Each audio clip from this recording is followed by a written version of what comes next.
साथियों जोहार। सभी साथियों को खतियानी जोहार।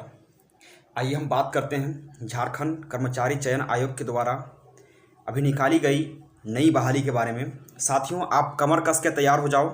जो आपके लिए बहाली आई है एक बहुत बड़ा अवसर है, क्योंकि झारखंड एक ऐसा प्रदेश है जहाँ पे रोज़गार तो मिलते नहीं हैं, लेकिन जब बहाली आई है तो उस बहाली को पूरा करने के लिए क्या क्या प्रोसेस है, उस सारे प्रोसेस को मैं आपको बताऊंगा। और आप लोगों से उम्मीद करता हूं कि आप इस वीडियो को अंत तक ज़रूर देखिएगा, क्योंकि अंत तक मैं आप लोगों को बहुत सारी जानकारी आप लोगों को दूंगा। सबसे पहली बात तो मैं आप लोगों से रिक्वेस्ट कर रहा हूं कि इस वीडियो को कहीं पे स्किप ना करें। मैं एलडीसी बहाली के बारे में, जो अभी लिपिक बहाली दी गई है, जिसका फॉर्म फिलअप अभी शुरू हो चुका है, उस विषय से लेकर के मैं तमाम जानकारी आप लोगों तक पहुंचाऊंगा। और वो आपके लिए कितना इंपॉर्टेंट है, वो सारी चीज़ों के बारे में जानना आपको कितना ज़रूरी है, मैं उसी विषय पर बात करूंगा। तो बिल्कुल साथियों, डरे ना, तैयार रहें, मैं आपको आगे बताने जा रहा हूँ। देखिए, सबसे पहली बात तो कि जिस बहाली के बारे में हम लोग बात कर रहे थे, चर्चा कर रहे थे, वो यही बहाली है। और आइए देखते हैं हम इस बहाली के बारे में। ये जो यहाँ पे जगह दिया गया है, इस चीज़ को आप पढ़ सकते हैं कि झारखंड इंटरमीडिएट स्तर कंप्यूटर ज्ञान एवं कंप्यूटर में हिंदी टंकन अर्हता धारक पद हेतु संयुक्त प्रतियोगिता परीक्षा 2022 नियमित भर्ती है। रेगुलर वैकेंसी आ रही, रेगुलर बहाली है। और इसी बहाली को आपको पूरा करना है, और इसी बहाली को पूरा करने के बाद आप एक सरकारी कर्मचारी बन सकते हैं। बहुत ही आसान है। आइए बात करते हैं क्या क्या इसका क्राइटेरिया है, क्या प्रोसेस है, कैसे हम आगे गुजर सकते हैं। चलिए वीडियो को स्किप ना करें, बने रहें, हम आगे बात करते रहते हैं। कार्मिक प्रशासनिक सुधार तथा राजभाषा विभाग द्वारा झारखंड सरकार के पत्रांक 8616 दिनांक 18/12/2021 द्वारा विकास एवं आवास विभाग अंतर्गत निम्नलिपिक, देखिए, निम्नवर्गीय लिपिक कार्यालय सहायक सह लेखपाल, लेखालिपिक, लेखपाल सह कंप्यूटर ऑपरेटर, निम्नवर्गीय लिपिक यानी कार्यालय सहायक सह कंप्यूटर ऑपरेटर, ये ऑपरेटर एवं लेखालिपिक सह कंप्यूटर ऑपरेटर, स्टेनोग्राफर, निजी सहायक पत्रांक 21/12/2021 द्वारा अनुसूचित जाति जनजाति अल्पसंख्यक एवं पिछड़ा वर्ग कल्याण विभाग अंतर्गत लिपिक पत्रांक 266 20/2022 द्वारा श्रम नियोजन प्रशिक्षण एवं कौशल विभाग निदेशालय नियोजन एवं प्रशिक्षण के अंतर्गत निम्नवर्गीय लिपिक पत्रांक 1913 दिनांक 24/3/2022 द्वारा वाणिज्य कर विभाग के अंतर्गत निम्नवर्गीय लिपिक का बात करते हैं यहाँ पे। फिर पत्रांक 2017 दिनांक 31/3/2022 द्वारा श्रम एवं नियोजन प्रशिक्षण एवं कौशल विकास विभाग निदेशालय नियोजन एवं प्रशिक्षण विभाग पक्ष में अंतर्गत निम्नवर्गीय लिपिक पत्रांक। मतलब देखिए, ये जो चीज़ें यहाँ पे दिखाई जा रही हैं, ये सारी चीज़ें जो आपको दिख रहा है, ये विभाग है, और इन विभागों में इस नाना प्रकार की बहालियों को निकाला गया है। ठीक है, तो जितना विभाग यहाँ पे दिया जा रहा है, मैं विभाग का नाम नीचे एक बार फिर से पढ़ दूंगा। फिलहाल आप लोगों को आगे बढ़ा रहा, और इससे मतलब कि पूरा का पूरा मानिए कि जो पूरा आपका एग्ज़ाम जो होगा ना, वो आपका पूरा का पूरा एग्ज़ाम जो है, देखिए यहाँ पे साफ लिखा हुआ कि ये निम्न वर्गीय लिपिक की संसूची रिक्तियों के विरुद्ध नियुक्ति हेतु भारत के नागरिकों से विहित प्रपत्र में झारखंड इंटरमीडिएट स्तरीय कंप्यूटर ज्ञान एवं कंप्यूटर में हिंदी टंकन अर्हता धारक पद हेतु संयुक्त प्रतियोगिता परीक्षा 2022 नियमित भर्ती है के लिए ऑनलाइन आवेदन आमंत्रित किए जाते हैं। और उम्मीदवार का मतलब कि ये सब चीज़ें बता दिया गया। अब देखिए, बात करते हैं इसका परीक्षा शुल्क के बारे में। तो परीक्षा शुल्क बिल्कुल नहीं के बराबर है। परीक्षा शुल्क 100 रुपया है। उसके बाद जो मतलब कि झारखंड के ST SC अभ्यर्थी हैं, उनके लिए परीक्षा शुल्क 50 रुपया है। सबसे इंपॉर्टेंट चीज़ क्या है ना, कि मैं इस वीडियो को बनाने का मेरा पर्पस यही है कि मैं आप लोगों को इसका सिलेबस बताऊंगा। ठीक है, सिलेबस कितना इंपॉर्टेंट है, सिलेबस को कैसे आप स्टडी कर सकते हैं, उस सिलेबस को ध्यान दें। देखिए बहुत सारे पद दिए हुए हैं, इस पद को आप जरूर अच्छे से पढ़िएगा। पद है, पदनाम है, किसका कितना उम्र सीमा दिया गया है, और उसी मुताबिक आप अपने पद को क्रम अनुसार सजा करके फॉर्म को भरिएगा। 10 पद यहाँ पे दिए हुए हैं। 10 पद जो आपको अच्छा लगे, पहले उस पद को प्रेफरेंस करना है। और अगर आपको समझ में नहीं भी आएगा तो मैं पद को प्रेफरेंस करने वाला एक अलग से वीडियो बना दूंगा, तो आप लोगों को काफ़ी अच्छा लगेगा। सिलेबस के बारे में बात कर रहे थे हम, तो आइए हम बात करते हैं। यहाँ से देखते हैं परीक्षा का जो स्वरूप है वो कैसा रहेगा। तो परीक्षा का स्वरूप कैसा रहेगा, इसको जानना बहुत ज़रूरी इसलिए है क्योंकि आयोग द्वारा OMR सीट पर आधारित ये परीक्षा ली जाएगी। ठीक है, और परीक्षा यदि विभिन्न समूहों में लिया गया, मतलब कि अलग अलग समूह में, मतलब कि फलाना तारीख को, मतलब कि डेट अगर चेंज किया गया, तो अभ्यर्थियों के प्राप्तांक का नॉर्मलाइजेशन किया जाएगा, और उनके मेधा सूची उनके प्राप्तांक के नॉर्मलाइज्ड के अंक के आधार पर तैयार किया जाएगा। और परीक्षा फल प्रकाशन के पश्चात उन्हें नॉर्मलाइज्ड अंक ही दिया जाएगा। बिल्कुल, मतलब कि नॉर्मलाइजेशन होना तय है। स्वरूप तो आप लोगों ने देख लिया। आइए अब देखते हैं परीक्षा का स्वरूप। ठीक है, तो ये परीक्षा का स्वरूप कैसा दिखाया गया है। परीक्षा के स्वरूप को जानने के बाद हमें समझ में आएगा कि परीक्षा केवल मुख्य परीक्षा ली जाएगी। ठीक है, मुख्य परीक्षा होगा। मुख्य परीक्षा होने के बाद फिर उसका रिजल्ट को परिणाम मतलब घोषित किया जाएगा, परिणाम जारी किया जाएगा। फिर उसमें परीक्षा में पास होने वाले स्टूडेंट्स को फिर अलग से फिर उनको टाइपिंग के लिए बुलाया जाएगा और टाइपिंग देने के बाद फिर डीवी कराया जाएगा, फिर ज्वाइनिंग कराया जाएगा। तो इस तरह की प्रक्रियाएं गुजरेंगी। आइए हम आगे इस पर बात भी करेंगे, है ना। चलिए देखते हैं। सबसे पहले बात करते हैं यहाँ पे कि मुख्य परीक्षा का स्वरूप क्या है। तो मुख्य परीक्षा में क्या है, मुख्य परीक्षा के लिए 3 पत्र होंगे। कितने पत्र होंगे? 3 पत्र होंगे। और ये 3 पत्र जो है ना, परीक्षा 3 पालियों में ली जाएगी। प्रत्येक पत्र के लिए 2 घंटे की अवधि दी गई है। अब यहाँ पे पहले बात करते हैं भाषा, पेपर 1 का बात करते हैं, पत्र 1 का बात करते हैं। तो क्या दिया गया? भाषा दिया गया, हिंदी और अंग्रेजी दोनों भाषा रहेंगे, जिसमें से 60 प्रश्न आपके होंगे। अब भाषा ज्ञान में प्राप्त अंक मात्र अर्हक यानी क्वालिफाइंग होगा, जिसमें से उत्तीर्ण होने के लिए हिंदी एवं अंग्रेजी भाषा ज्ञान में प्राप्त अंकों को जोड़ करके 30% अंक प्राप्त करना निर्धारित रहेगा।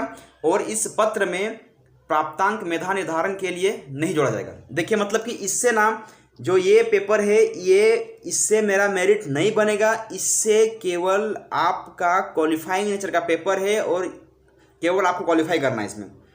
आगे देखते हैं, ये स्वरूप था। अब दूसरा भाषा बात करते हैं, पत्र 2, प्रश्न पत्र 2 के बारे में बात करते हैं। तो कह रहा कि जनजातीय एवं क्षेत्रीय भाषा कुल प्रश्न 100 रहेंगे और परीक्षा की अवधि कितना रहेगा? 2 घंटे का रहेगा। जिसमें से भाषा क्या है? उर्दू है, संथाली है, बंगला है, मुंडारी है, हो, खड़िया, कुडुख, कुरमाली, खोटा, नागपुरी, पंचपरगनिया। उड़िया में किसी एक भाषा की परीक्षा विकल्प के आधार पर अभ्यर्थी दे सकेंगे और इस परीक्षा से संबंधित भाषा के लगभग 100 बहुविकल्पीय प्रश्न पूछे जाएंगे। चलिए आगे बात करते हैं। ये हम लोगों ने प्रश्न पत्र 2 के बारे में स्टडी किया। अब प्रश्न पत्र 3 जो कि बहुत महत्वपूर्ण है और इस पर मैं आप लोग को अच्छे से और थोड़ा डिटेल में एक्सप्लेन कर दूंगा, ताकि आपको समझ में आएगा कि आपको हुबहू पढ़ना क्या है। आपको जो पढ़ना है बिल्कुल वही स्टडी करना है, उससे बाहर कुछ नहीं पढ़ना है। तो आइए बात करते हैं प्रश्न पत्र 3 के बारे में। तो सामान्य कह रहा कि सामान्य ज्ञान कुल प्रश्न कितना? 120 रहेंगे और परीक्षा की अवधि कितना रहेगा? 2 घंटे का रहेगा। देखिए कितना मस्त क्वेश्चन है। पहली बात तो कि सामान्य अध्ययन का बात करेंगे तो सामान्य अध्ययन से 30 प्रश्न रहेंगे। कितना? 30 क्वेश्चन रहेंगे। किससे? जीके से। झारखंड राज्य से संबंधित ज्ञान के बारे में बात करेंगे तो वो कितना? 40 क्वेश्चन रहेंगे, यानी 40 प्रश्न रहेंगे। अब बात करेंगे यहाँ पे कंप्यूटर ज्ञान एवं कंप्यूटर पर हिंदी टंकन से संबंधित प्रश्न। मतलब कि पहले तो कंप्यूटर ज्ञान पे 25 प्रश्न रहेंगे। कंप्यूटर ज्ञान में क्या होगा वो आपको मैं आगे बता दे रहा हूँ, ठीक है। और हिंदी टंकन से संबंधित 25 प्रश्न रहेंगे, जो काफ़ी मज़ा आने वाला है, काफ़ी बेहतर होगा। मतलब कि जिस तरह से आप लोगों ने पंचायत सचिव का एग्ज़ाम लिखा था, बिल्कुल वैसे ही उसी तरह से। चलिए आगे बात करते हैं मुख्य परीक्षा का पाठ्यक्रम के बारे में, ठीक है। तो ये है, यहाँ आप लोगों को बताना ज़रूरी है कि हिंदी अनुच्छेद पर आधारित प्रश्न रहेंगे, कितना? 20 रहेंगे। और हिंदी व्याकरण पर आधारित कितना रहेंगे? तो ये 40 रहेंगे। और फिर यहाँ पे अंग्रेजी पे रहेगा। अंग्रेजी पे मतलब जो कम्प्रिहेंशन देगा वो 20 रहेगा और ग्रामर जो रहेगा वो कितना रहेगा? वो 40 रहेगा। तो कुल मिला के आप जान सकते हैं यहाँ पे कि 60-60 करके स्कोरिंग किया जाएगा, जिसमें से 120 क्वेश्चन रहेंगे और 120 क्वेश्चन में आपको 30% आपको लाना है। और 30% जब आप लाइएगा तो ये आपका क्वालिफाइंग नेचर का केवल पेपर है, जिसमें आपको क्वालिफाई करना है। आगे हम बात करते हैं और देखिए अब देखिए ये इम्पोर्टेंट है ना कि क्या पढ़ना है आपको इसमें से। देखिए ये क्षेत्रीय भाषा के बारे में जो बात किया जा रहा है, क्षेत्रीय भाषा बहुत इंपॉर्टेंट है। और इसमें से मैंने कहा ना कि बहुविकल्प प्रश्न 100 रहेंगे और आपको इसको देना है। उसमें से आप कुछ भी ले सकते हैं, चाहे उर्दू लीजिए, खोटा लीजिए, संथाली लीजिए। इस तमाम चीज़ों के बारे में देखिए, मुंडारी है। फिर आप देखिएगा हो के बारे में देखिए, इसके सिलेबस को आपको मैं प्रोवाइड करवा दूंगा। फिर कुडुक के बारे में बात करेंगे। फिर साहित्य देखिए, कुरमाली के बारे में बात करते हैं, खोटा के बारे में बात करते हैं, फिर नागपुरी के बारे में बात करते हैं, फिर पंच परगनिया के बारे में बात करते हैं, उड़िया भाषा हो गया। अब देखिए यहाँ पे हम लोग बात करते हैं सामान्य ज्ञान 3 के बारे में बात करते हैं। ये क्या है? प्रश्न पत्र 3 है। इसमें देखिए उद्देश्य क्या है कि आसपास के वातावरण के सामान्य जानकारी एवं समाज में के अनुरूप, मतलब कि जीके से संबंधित यहाँ पे क्वेश्चन रहेगा आपका बहुत सारा प्रश्न पत्र 3 में। तो ये क्या है, आइए हम बात करते हैं। अलग अलग चीज़ें जानना बहुत जरूरी है। पेपर 1 में देखिए सामान्य ज्ञान के बारे में कह रहा है ना, तो 3 था ना, सामान्य ज्ञान था, झारखंड था और कंप्यूटर था। तो अगर हम बात करेंगे यहाँ पे जीके के बारे में, तो जीके के बारे में थोड़ा सा आपको मैं बता दूं अच्छे से, उसके बाद आपको समझ में आएगा। ठीक है, ये आपका जीके है, सामान्य ज्ञान है, इसके बारे में बात करते हैं। तो क्या कर रहा है कि दिन प्रतिदिन की घटनाओं से के सूक्ष्म अवलोकन तथा उनके प्रति वैज्ञानिक दृष्टिकोण जैसे मामलों की जानकारी, जैसे कि किसी भी शिक्षित व्यक्ति से अपेक्षा की जाती है कि इसमें झारखंड, भारत तथा पड़ोसी देश से संबंधित विशेष रूप से यथासंभव प्रश्न पूछे जा सकते हैं। जैसे कि समसामयिकी में विषय में अगर बात करेंगे तो वैज्ञानिक प्रगति, राष्ट्रीय अंतर्राष्ट्रीय पुरस्कार हो गया, भारतीय भाषाएं हो गया, पुस्तक, लिपि, राजधानी, मुद्रा, खेल, खिलाड़ी, महत्वपूर्ण घटनाएं हैं, इतना सारा ये करंट से पूछेगा। अब जब बात करेंगे इसका यहाँ पे कि भारत का इतिहास भी पूछेगा, संस्कृति रहेगा, भूगोल रहेगा, इन्वायरमेंट रहेगा, आर्थिक परिदृश्य रहेगा, स्वतंत्रता आंदोलन से प्रश्न पूछेंगे, भारतीय कृषि, प्राकृतिक संसाधनों की प्रमुख विशेषताएं, भारत का संविधान, राज्य व्यवस्था, देश की राजनीतिक प्रणाली, पंचायती राज और सामुदायिक विकास और पंचवर्षीय योजना। तो देखिए ये सब जो चीज़ें हैं ना, मैं आप लोग को इसलिए डिटेल में बता रहा हूँ क्योंकि प्रश्न इसी से पूछेगा और आपको इससे बाहर नहीं पढ़ना है। यही आपका सिलेबस है और इसी सिलेबस को आपको बेहतर तरीके से फोकस करना है। आइए हम आगे बात करते हैं। ये मैंने आप लोग को सामान्य अध्ययन के बारे में बताया है। अब देखिए बात करते हैं झारखंड से संबंधित सामान्य ज्ञान। ये भी बहुत मज़ा आने वाला है क्योंकि ये लिमिटेड है, बहुत ज़्यादा नहीं है और इससे मेरा 40 प्रश्न आएंगे। कितना आएंगे तो आपको सोचना पड़ेगा। इससे आपको 40 क्वेश्चन आपको इससे आएंगे। 40 क्वेश्चन यानी 120 मार्क्स आपके कवर करेंगे। तो सबसे पहले बात करते हैं, फिर झारखंड की सभ्यता के बारे में बात करेंगे, फिर संस्कृति, भाषा, स्थान, खान खनिज, उद्योग, भूगोल, इतिहास, राष्ट्रीय आंदोलन में झारखंड का योगदान, साहित्य के बारे में, विकास योजनाएं, खेल खिलाड़ी, व्यक्तित्व के बारे में, नागरिक उपलब्धियां क्या क्या हैं, पुरस्कार, राष्ट्रीय एवं अंतर्राष्ट्रीय महत्व के विषय में इत्यादि के बारे में पूछा जाएगा झारखंड से संबंधित। तो लिमिटेड है ना, बहुत लिमिटेड है क्योंकि यहाँ पे आपको मैं बता रहा हूँ यहाँ पे कि झारखंड की सभ्यता, संस्कृति, भाषा, स्थान, खान खनिज, उद्योग, भूगोल, इतिहास, राष्ट्रीय आंदोलन में झारखंड का योगदान, साहित्य, विकास योजनाएं, खेल खिलाड़ी, व्यक्तित्व, नागरिक उपलब्धियां, पुरस्कार और राष्ट्रीय और अंतर्राष्ट्रीय महत्व के विषय में ही केवल प्रश्न पूछे जाएंगे। तो वो बहुत इंपॉर्टेंट हम लोग के लिए होगा, बहुत फायदेमंद भी होगा। अब आगे बात करते हैं। देखिए अब आगे बात करते हैं हम, ये बहुत इंपॉर्टेंट है क्योंकि आप देख सकते हैं कि हमारा पूरा का पूरा जो है जीके का जो पेपर है, पेपर 3 है, वो पूरा का पूरा इसी क्वेश्चन पे आधारित रहेगा, इसी कंप्यूटर पे आधारित रहेगा क्योंकि कंप्यूटर से ही क्वेश्चन को पूछा जाएगा। इसलिए आपको बेहतर तरीके से अपने आप को बनाना है। इसमें काफ़ी ज़्यादा आपको अपने आप को परिपक्व बनाना है। कंप्यूटर ज्ञान एवं कंप्यूटर पर हिंदी टंकन, इसमें से कंप्यूटर के विभिन्न उपकरणों का संचालन, देखिए क्या कर रहा है कि कंप्यूटर को हम कैसे ऑपरेट करते हैं, उससे विधि जानकारी एवं कंप्यूटर पर हिंदी टंकन से संबंधित प्रश्न पूछ जाएंगे। मतलब कि जानिए कि 25 क्वेश्चन ऐसे रहेंगे जो कंप्यूटर पे पूछा जाएगा, कंप्यूटर के ऊपर कि आप कैसे कंप्यूटर को ऑपरेट करते हो, सॉफ्टवेयर क्या है, हार्डवेयर क्या है, उन तमाम चीज़ों के बारे में पूछा जाएगा। ठीक है, लेकिन उसके बाद जो 25 प्रश्न रहेंगे वो 25 प्रश्न आपका हिंदी टंकन से संबंधित रहेंगे कि कौन सा, मतलब कि कीज को दबाने से कौन सा क कैसे निकलेगा मेरा, ख कैसे बनेगा, मेरा मिडिल फिंगर में कौन कौन सा अंग मतलब कि अक्षर आएंगे। तो इस तरह की चीज़ें यहाँ पे पूछे जाएंगे ना। तो बहुत इंपॉर्टेंट है और इससे संबंधित मैं वीडियो आपको बना दूंगा और बहुत बेहतर होगा, आपको समझने में मजा आएगा और पढ़ने में मजा आएगा। सबसे पहले बात करते हैं यहाँ पे अब यहाँ बात करते हैं यहाँ पे, ठीक है, कि देखिए करें कि वेरोनिका की खंडिका 5 के स्तंभ 2, देखिए अंकित पद विशेष अपेक्षा के अनुसार मुख्य परीक्षा उपरांत अभ्यर्थियों का कौशल परीक्षा लिया जाएगा।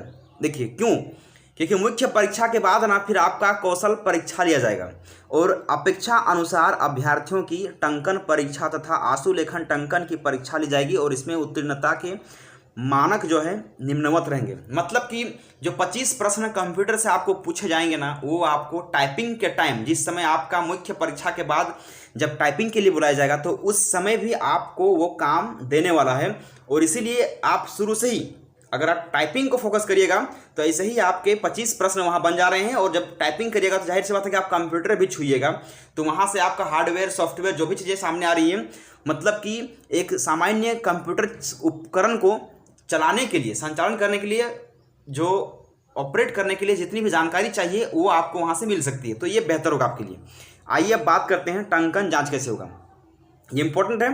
टंकन जांच कैसे होगा हिंदी भाषा में, देखिए कृतिदेव फॉन्ट जो है ना वो 010 फॉन्ट को यूज़ करना है और देखिए 25 शब्द प्रति मिनट की गति से आपको टाइप करना है, यानी 250 शब्दों को कंप्यूटर पर टंकित करना होगा और इसमें से उत्तीर्णता करने के लिए 2% से अधिक गलतियां नहीं होनी चाहिए, अन्यथा ऐसे उम्मीदवार का चयन के लिए अयोग्य करार कर दिया जाएगा।